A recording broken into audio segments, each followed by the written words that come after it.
251 years ago, the St. Patrick's Day Parade marched for the first time in New York. Since then, more and more people come to celebrate this special day, and the parade gets bigger and bigger. In honor of the 100 years anniversary of the Titanic tragedy, the South Street Seaport Museum has opened a special exhibit to remember it. The Museum of American Finance is the only one of this kind in the country. The museum offers permanent and rotated exhibits, promotes events, and also has its own publications. For people who live in or come to visit the Big Apple, seeing a Broadway musical is a must-do. But to watch one of the big hits can cost big bucks. The good news is that there are ways to get affordable tickets to Broadway shows. Another option to watch Broadway plays at a cheap price is the lottery. Popular shows like Wicked and Book of Mormon are some of those that have it. You just have to be lucky.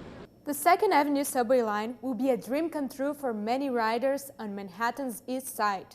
But the construction of it has become a nightmare for area residents. Complaints about rat infestation in the neighborhood began 3 years ago when the construction of the 2nd Avenue subway line started. People who live in the area say that is what caused the problem. One time I was walking to school and I seen a rat run right past my foot and I didn't want to go to school anymore. It's the day for the wearing of the green.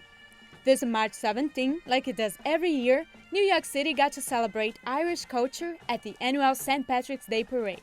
I'm here because I want to keep the heritage of the Irish going. I have 8 children and they are wearing the green today too. I teach about why do you feel that way about film.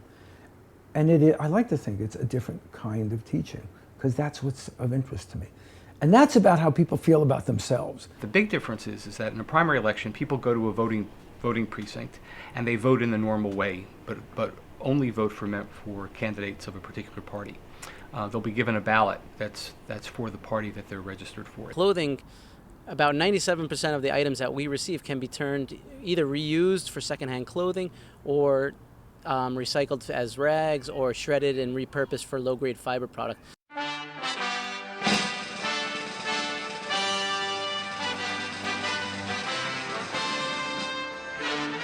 When you think about Valentine's Day, the things that pop into mind usually are flowers, chocolates, jewelry, and hearts.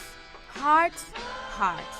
This year, Times Square managed to pull all those things together in a special event on the most romantic day of the year.